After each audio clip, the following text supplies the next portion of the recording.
Bom dia, boa tarde, boa noite, pessoal. Mais um vídeo do Virando as Páginas. Me desculpem, gente, a gente está aí. Já tinha avisado a vocês, ficamos um tempão aí sem aparecer, mas é que eu e meu amigo Igor, nós estamos lendo toda a saga de Nárnia. Eu, claro, já li, mas agora eu estou lendo para ele e a gente tem conversado muito sobre isso. E principalmente nós estamos lendo a saga de Nárnia editada pela HarperCollins. E eu queria dar os parabéns à HarperCollins, primeiro pelas escolhas de alguns expoentes literários. Um é o professor Ronald Kingsley. Ronald Kingsley é nada mais nada menos um dos maiores, se não o maior conhecedor do mundo tolkieniano.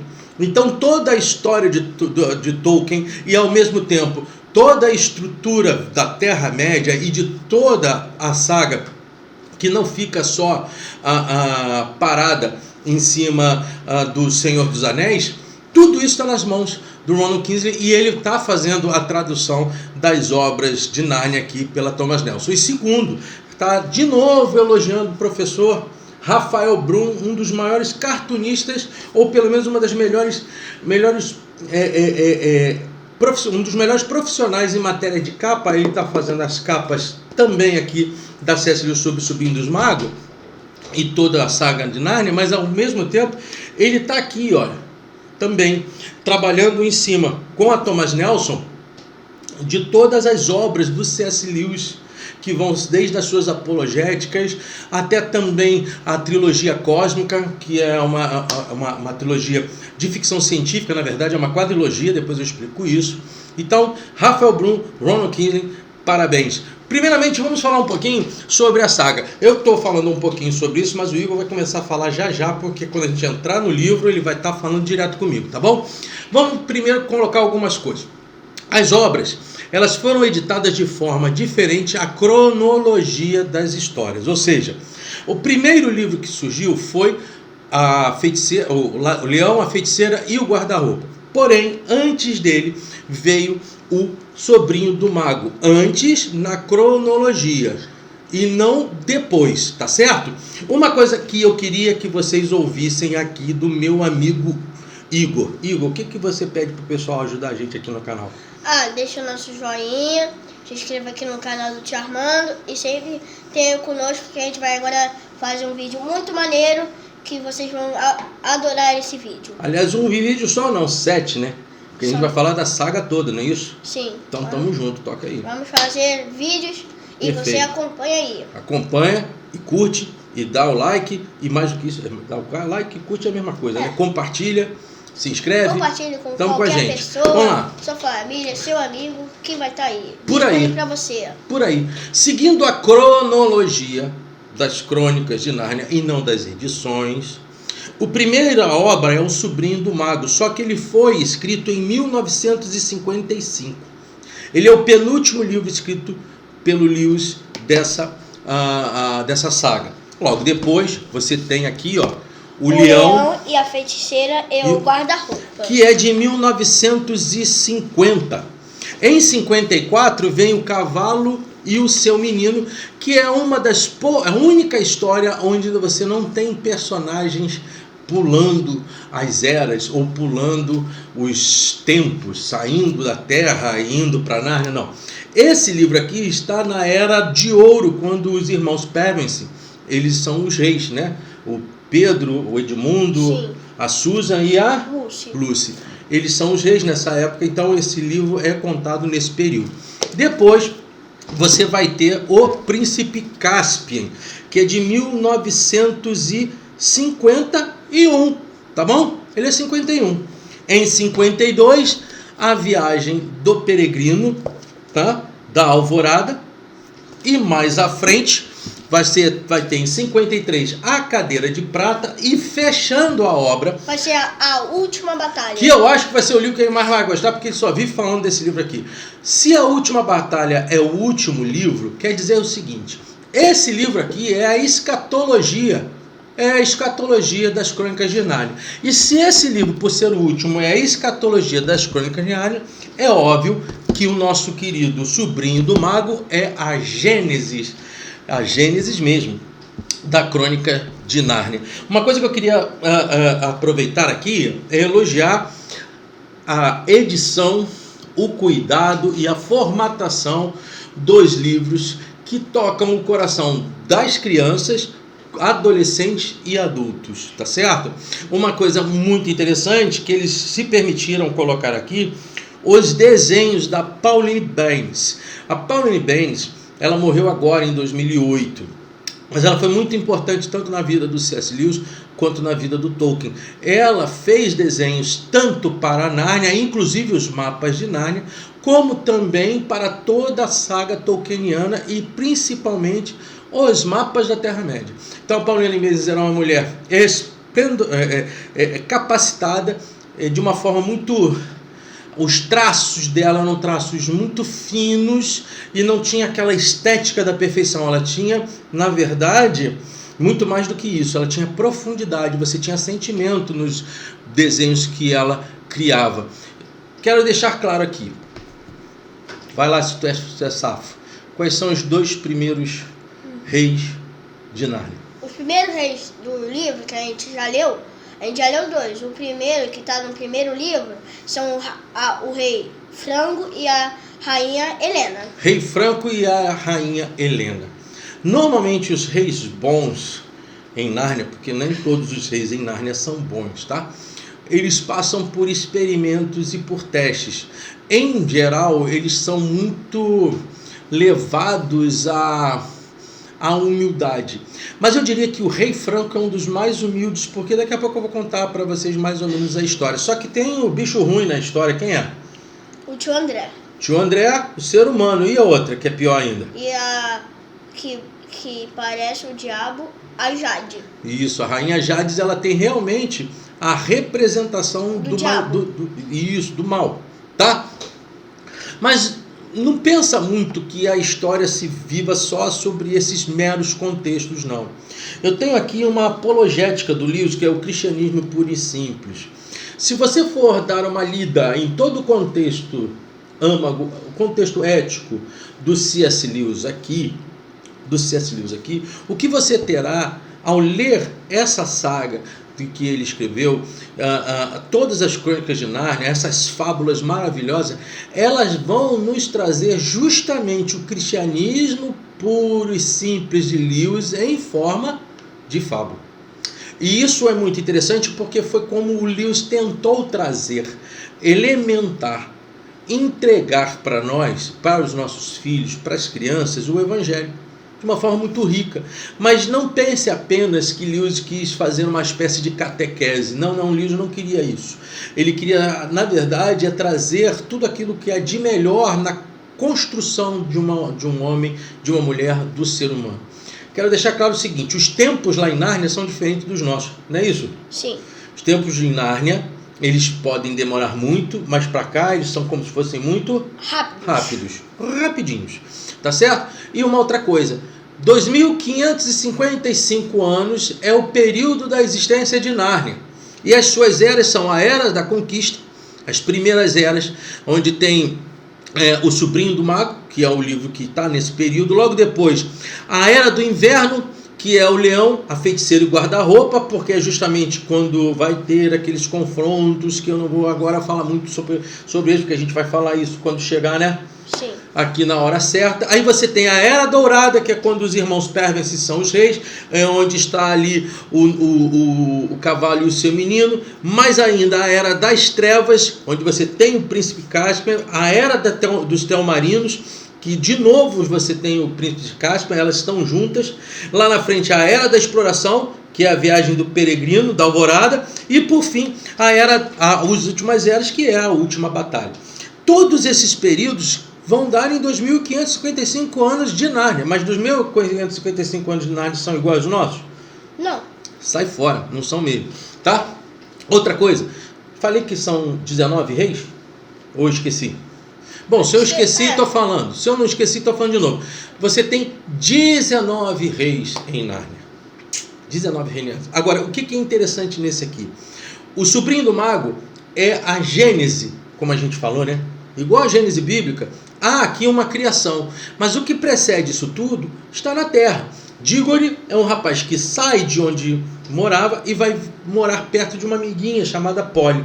Ele vai morar mais em Londres, onde está o tio André, porque a mãe dele ficou doente e o pai dele está fora trabalhando. Olha que problema. E ele conhece a Polly e ele está muito triste. No final, como todas as crianças, acabam brigando um pouco, mas se tornam amigos. E eles fazem um passeio pelo sótão da casa da Polly, não é isso? E entram na casa do próprio Dígore ali e vão cair na sala de um homem bastante enigmático, que é quem? Tio André. Tio André. O tio André se acha mago, é ligado a percepções científicas e também acha que consegue fazer viagens no tempo, mas não de presente para o passado, tempos diferentes, planos paralelos. Então ele sai de um plano vivente para ir para outro plano. Nunca saiu não, vai sair nesse livro, mas nunca saiu não. Só que ele começa a fazer testes com um porquinho da Índia, não é isso? Sim. E ele descobre que o porquinho foi para um outro lugar que, na verdade, é uma espécie de, digamos assim, estação das eras, que são os bosques intramundos. Rapaz, tu sabe que ele faz uma jogada? Tem lá, né, 2 moedas de ouro, 2 moedas de prata, não é isso? Isso. Perdão, isso nada, verde. Em que você pode passar ou não por essas eras, tendo elas nas mãos. Só que ele faz uma jogada e deixa a Polly pegar uma dessas moedas. Quando o Dígore percebe, ela já foi para lá para o bosque intramundos. E aí, o que o tio André faz? Ele começa a fazer a cabeça do Dígore para ele poder também ir lá buscar a Polly. E é isso que o Dígore faz. O Dígore fala muitas verdades para o tio André, né? Sim. Toma cada bronca. Qual foi a pior bronca que tu viu o tio André tomar do Dígore? Pensa. Aquela final. Não, a gente não pode falar. Porque se falar daquela dos bichos que pegaram ele, a gente vai dar spoiler. Mas ele só toma bronca, porque o Dígore, na verdade, vai sempre trazer pro tio André um confronto ético. Mas o Dígore também é aquele aventureiro, e como todo aventureiro também vai além do equilíbrio. Na verdade, aqui, se você parar para pensar, o livro está sempre tratando as relações humanas a partir de um equilíbrio de amabilidade, de fala, de pensamento, de reflexão. Só que o Dígore é uma criança. E ele consegue achar a Polly nos intramundos e ele está voltando de volta para a Terra, para Londres. Só que em dado momento dá na cabeça dele de explorar um outro lugar. Ele vai explorar, vai cair aonde? Nas Terras de Charme, que é uma cidade completamente isolada, destruída, porque lá só vive uma pessoa. Quem é? Rainha Jade. Que matou todo mundo. Ela é uma mulher altamente ambiciosa, só pensa no poder e, pasmem, lindíssima, pálida e lindíssima. Estava falando com o Igor, né? Nem tudo que é bonito é feio. É bom. É bom. Tudo que é bonito é feio. É. Nem tudo que é bonito é bom. E a Jades, ela vai usar da beleza dela como forma também de chamar a atenção das pessoas e enganá-las. O tio André, lá na frente, a encontra. Como é que ela vai encontrar o tio André? Lembra? Não. Quando eles têm que voltar para Londres. Sim, quando eles voltam para Londres, na fuga, dá uma confusão lá na cidade de Charme. Dígore e Polly tentam escapar dela. Quando pegam para passar para o outro lado, ela vai e mete a mão na perna de um deles e acaba surgindo em Londres. E aqui tem uma das coisas mais legais. Tem aqui o início de aspectos de humildades. Ela faz uma confusão porque ela pede ao tio André ficar apaixonado por ela, enfeitiçado por ela, e ela começa a pedir para que ela passe, conheça a cidade, coma em grandes restaurantes. E em dado momento ela pega um charreteiro e sobe em cima dessa charrete, e ela mesma vem conduzindo a charrete, dando maior confusão em Londres. Qual é o cavalo da charrete, lembra? Morango. Grave aí. Morango é muito importante nesse processo todo. E aí, ao lado de Morango, quem vem correndo atrás deles é o charreteiro. Tem um charreteiro que precisa de volta tanto a sua charrete como o próprio Morango. Só que a charrete se espatifa em frente à casa do próprio Diggory. Mas tem uma pessoa que traz uma tristeza do Diggory porque ele ama muito essa pessoa e ela não está bem. Quem é? A mãe. A mãe dele. A mãe dele está entre a vida e a morte. Isso faz muito coro internamente a costura que nós estamos vivendo aqui em relação à saga do Diggory. O Diggory é alguém completamente diferente do tio André. O tio André pensa só nele. O Diggory não, ele pensa em dado momento na sua mãe. E todos esses, digamos assim, personagens vão ter um encontro especial com um leão cujo seu nome é Aslan. E é aí que é a coisa mais interessante. Em dado momento, aquelas confusões todas, vem para aqui, joga para lá, vem para aqui, joga para lá. Eles também saem de novo do plano onde eles estavam e acabam nesse corre-corre todo. Ele, Morango, a Polly, a Jade e o charreteiro voltam para o Intramundos. Mas em dado momento eles caem em Nárnia. E é ali que começa. Tio André também, cara. Tio André. Tio André vai junto. Agora, qual é a relação que o tio André tem com a Jade? Ele gostava dela? Não. Mas ao mesmo tempo ele queria que ela ficasse do lado. Por quê? Porque ele tinha um interesse de poder. Nem sempre a Jade é a única malvada. A maldade, e Lewis deixa isso muito claro, a maldade, ela contribui através de nós seres humanos também. Nós também temos maldades, nós temos pensamentos. O tio André queria ser o melhor mago, o mais capaz dos magos, e a Jade só conversa com ele em Londres porque acha que ele é um mago. Mas aí surge a Aslan. Aliás, por falar nisso, aqui atrás, olha, agora vocês estão vendo aqui atrás tem a praia de Cair Paravel, que agora apagou, né? Mas é o castelo onde estarão os nossos queridos Pavensey, que serão os reis de Nárnia naquele período. Mas vamos lá, vamos continuar aqui. O que é mais importante a gente entender é o seguinte: Lewis está tentando trazer para nós a genialidade da história de Nárnia. E nisso, o que está mais importante, e agora a gente está efetivamente na Nárnia verde, na Nárnia belíssima, na Nárnia que é criada por Aslan. E sabe o que acontece? Lembra como é que Aslan criava as coisas? Cantando. Era por meio de cantos. E isso tem uma coisa muito similar ao Tolkien. Em Tolkien, a Gênesis, ela é cantada pelos grandes Ainurs. O canto dos Ainurs, em obediência a Ilúvatar, faz com que toda a gênese da Terra-média, toda a gênese do ideário tolkieniano surja. De igual modo, Aslan é um leão potente. Ele causa temor porque precisa ser temido, mas ao mesmo tempo ele é bondoso. E no seu cantar ele vai criando todas as coisas, inclusive os animais, né? Uhum. Tinha animal que falava? Não assim? Sim. E aí que entra quem? Morango. Há falas interessantíssimas aqui dentro. Eu vou colocar uma importante, que é falada pelo próprio Aslan. Vou ler aqui para vocês. Tem uma coisa legal para a gente falar aí, hein? Aqui nesse livro surge a ideia do porquê que surgiu o poste e o do segundo livro. O guarda-roupa. O poste e o guarda-roupa, que vocês tanto conhecem no livro O Leão, a Feiticeira e o Guarda-roupa. O poste, a origem deles está aqui. Não vou falar nada, só quero dizer o seguinte: tudo que cai na terra de Nárnia floresce. De qualquer jeito, de qualquer forma. E aqui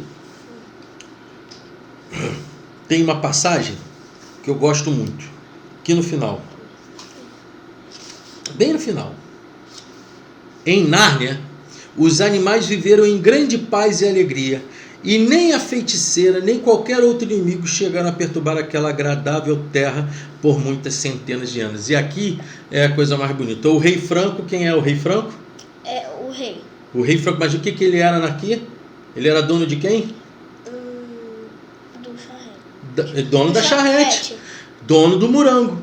O charreteiro se torna rei e a mulher do charreteiro se torna rainha. Qual é a grande questão? Fala aí. Sim. A grande questão? Que os humildes se tornam reis. Agora me explica aqui. Me explica aqui. O que você mais gostou do livro? O que eu gostei? Gostei da nossa capa, muito bonita. Não, mas do conteúdo. A capa a gente sabe. Sim. Gostei muito dos desenhos. Gostei muito, dos desenhos, seus desenhos bem realistas. Isso. Gostei bem dos livros. Uma coisa que eu queria salientar nesse livro. Esse livro tem algo que você precisa, pai e mãe, usar para o seu filho. Ele não vai gravar tudo de cara. É o primeiro livro que o nosso amigo Igor está lendo aqui. Ele não vai gravar tudo de cabeça. Mas tem uma coisa interessantíssima nisso. Os desenhos dão tonalidade ao enredo do livro. Então, quando você estiver lendo o livro para o seu filho, para o seu neto, encabece a ideia de mostrar os desenhos para ele. Deixa ele ver as ações, deixa ele ver as danças dos animais, porque as Crônicas de Nárnia são livros que já estão aqui pelo Brasil há muito tempo. Há para mais de 30 anos. Foi o primeiro livro, um dos primeiros livros que eu li foram as Crônicas de Nárnia. O primeiro livro que eu li como garoto foi Perelandra, que faz parte lá da trilogia cósmica. E uma outra situação, a linha do tempo, a ideia de tempo. O Lewis e Tolkien certa vez fizeram uma aposta que cada um escreveria, dentro de um cara e coroa, de um sorteio, o tema que viesse em suas mãos. E eles tomaram 2 temas, tempo e espaço. O Tolkien ficou com o tempo, algo que o Lewis tanto queria. O Lewis ficou com o espaço. O Lewis fez a quadrilogia cósmica, o Tolkien não fez nada disso. E o Lewis depois se apegou de novo à questão do tempo, de tal forma que ele vai trazer isso tanto para as Crônicas de Nárnia como para o último livro incompleto da quadrilogia cósmica, que é a Torre Negra. Ali ele trabalha também com passagens de um mundo olhando para o outro mundo. Agora, Igor, vamos lá. Se você tivesse em Nárnia, qual a cena de Nárnia que você mais gostou do que você leu? Gostei. Foi a da canção do Aslan. Tá vendo? Essa é uma situação que eu acho interessantíssima. Você nunca imagina a Gênesis sendo cantada. E aqui tem uma poética enorme. Eu não posso falar toda a história. Mas o que há de interessante, muito interessante em Sobrinho do Mago, é que o Lewis soube escrever de tal forma este livro, que é muito difícil você escrever um livro que já teve o seu livro posterior, no sentido cronológico da história de Nárnia, feito. E ele soube fazer um enredo onde como os ganchos foram muito bem atados.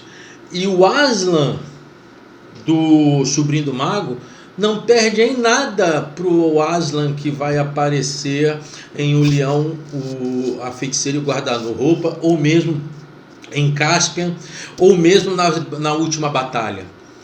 Na verdade, o que você tem aí é a integridade daquele a quem Aslan representa. Quem Aslan está representando ali? Deus. Jesus Cristo. Tá certo? Certo. Então, não é uma coisa religiosa. Não tem nada de religioso nesse aspecto.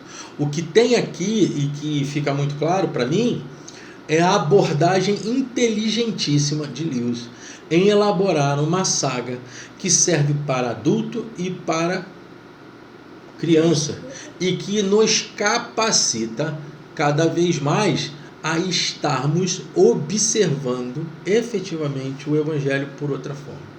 Tá certo, gente? Certo. Igor, tem mais alguma coisa pra falar aí? Tem. Fala.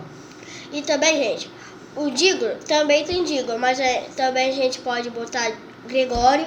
E também nesses livros, aqui Boa. a gente tem várias cores. O que a gente já entendeu, tem o laranja, tem um verde, tem roxo, o roxo, tem o marrom, tem vermelho. o vermelho e um verde escuro. Você tá vendo como isso estimula a criança? Eu tenho uma outra obra aqui de Nárnia, Que é esse livro que a gente que é já esse leu um aqui, pedacinho. da Martins Fontes.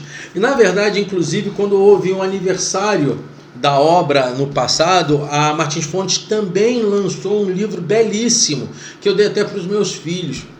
E não tive, infelizmente, como ler para eles. Mas o fato é que as cores e tudo que está aqui elementado ficou logo na cabeça dele. Eu já tinha até esquecido que tem Dígore e tem Gregório. Sim, aqui no Martins Fontes, o nome do Dígore é Dígore. Aqui com o nosso querido Ronan Kingsley, pela HarperCollins, vai ficar sendo Gregório.